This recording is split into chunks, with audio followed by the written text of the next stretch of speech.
किसी ने बड़े कमाल की बात कही है कि रोज मंदिर में सुबह घंटी बजाता हूँ, सोया हुआ खुद हूँ और भगवान को जगाता हूँ।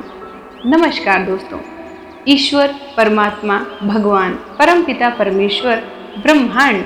ये सब उस परम शक्तिशाली सत्ता के नाम हैं जिसने हम सबको रचा है। जब जब हम किसी परेशानी में होते हैं, मन दुखी हो या तन,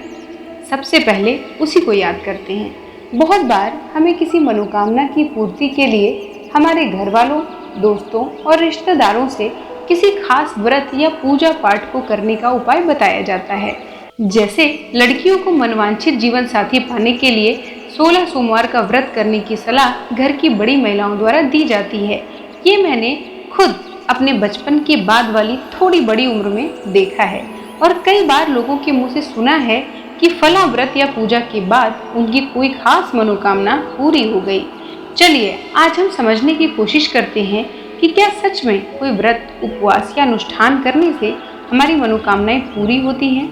दोस्तों, लाइफ में जब जब हमारे मन में अपना कोई खास लक्ष्य, सपना या इच्छा को पूरा होता हुआ देखने की कामना होती है तो हम रात दिन उसके प्रति विचार करते रहते हैं। जैसे अगर हमारे घर में कोई बीमार है और हम चाहते हैं कि उसका स्वास्थ्य ठीक हो जाए, वो हेल्दी हो जाए और दवाएं उस पर हमारे मन के हिसाब से काम नहीं करती, तो फिर हमारे पास एक अंतिम अस्त्र होता है, ईश्वर की शरण में जाना।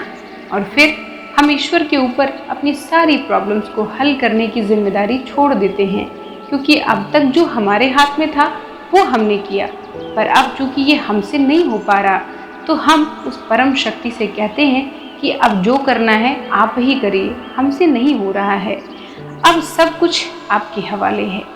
इस प्रोसेस के माध्यम से हम इस ब्रह्मांड में विराजमान उस परम शक्ति से अपना एक कनेक्शन बना लेते हैं और अपनी इच्छा पूर्ति के लिए अपनी आशाओं के रूप में एक स्ट्रॉन्ग वाइब्रेशन उनकी तरफ भेज देते हैं। अब आप लॉ ऑफ अट्रैक्शन यानी आकर्षण का सिद्धांत तो जानते ही हैं कि हम अपनी थॉट्स के जरिए जैसी वाइब्रेशन क्रिएट करते हैं, यानी जैसा सोचते हैं वैसा ही हमें लौटकर वापस मिलने लगता है। जैसा बोओगे वैसा काटोगे, ये तो आपने बहुत बार सुना होगा, लेकिन इसका रियल मतलब यही है कि जो भी सोचकर जैसा भी फील करोगे वैसा ही लाइफ में मिलने लगेगा।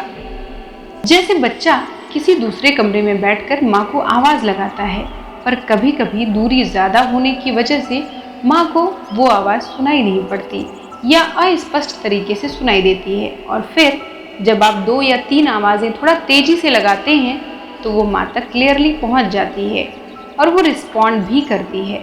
ठीक ऐसा ही होता है जब आप यूनिवर्स के सामने सरेंडर करते हो, तो वो होती है वो पहली आवाज़ जो कभी कभी यूनिवर्स को सुनाई तो दे जाती है, पर इतना धीरे होती है, इतना अस्पष्ट होती है कि यूनिवर्स उस पर ठीक से रिस्पॉन्ड नहीं कर पाता। अब यहाँ पर मुख्य भूमिका होती है हमारे व्रत या अनुष्ठानों की। दोस्तों, जब हम किसी मनोकामना की पूर्ति को ध्यान में रखकर व्रत या पूजा करते हैं तो उस पूरी प्रक्रिया में हमारे दिमाग में बस वही एक थॉट लगातार चलती रहती है जिसको हम हर हाल में पूरा करना चाहते हैं। जैसे हमारे किसी अपने का स्वास्थ्य, चूँकि हमने अपनी प्रॉब्लम्स और खुद को ब्रह्मांड को सरेंडर करके उसे पहली आवाज़ तो लगा दी थी,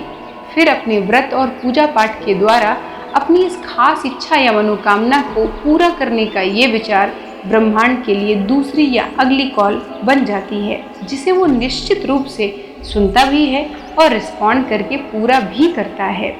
व्रतों के माध्यम से लोगों की मनोकामनाएं पूरा होती हैं, ये आपने बहुत सुना और देखा होगा। उसके पीछे सबसे बड़ा तर्क छिपा है इस ब्रह्मांड की रहस्यात्मक शक्तियाँ, यानी लॉ ऑफ अट्रैक्शन, आकर्षण का सिद्धांत। दोस्तों, किसी व्रत को करते समय हमारा मन और मन के विचार पूरी तरह से एक खास थॉट पर फोकस्ड होते हैं जिन्हें हम परमात्मा से पूरा करवाना चाहते हैं, और जब हम पूर्ण समर्पण के भाव से खुद को इस यूनिवर्स से अलाइन करते हैं तो ये तय है कि हमारी हर एक थॉट, हमारा एक एक विचार ब्रह्मांड तक पहुंच जाता है, और जब हमारा कोई विचार ब्रह्मांड को रिसीव हुआ हो तो ये हो ही नहीं सकता कि यूनिवर्स अपने प्यारे बच्चों की कोई इच्छा पूरी ना करे।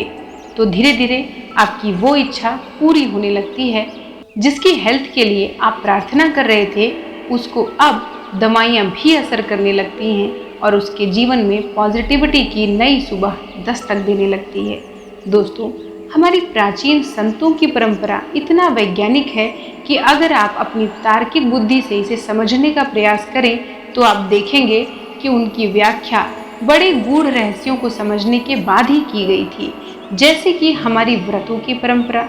आजकल बहुत पढ़े लिखे लोग इसे ओल्ड फैशन कल्चर मानने लगे हैं, पर मुझे आशा है कि इनमें छिपे गूढ़ वैज्ञानिक तथ्यों को समझने के बाद आप महसूस कर पाएंगे कि आध्यात्मिकता भी वास्तव में बहुत वैज्ञानिक है, बस उसे गहराई से समझने की देर है। तो दोस्तों, अगर वीडियो में कुछ भी सीखने जैसा लगा हो तो इसे एक लाइक करके चैनल को फ्री में सब्सक्राइब ज़रूर कर लें। मिलते हैं किसी और वीडियो में किसी और टॉपिक के साथ। आपके बहुमूल्य समय के लिए आपका दिल से धन्यवाद। नमस्कार।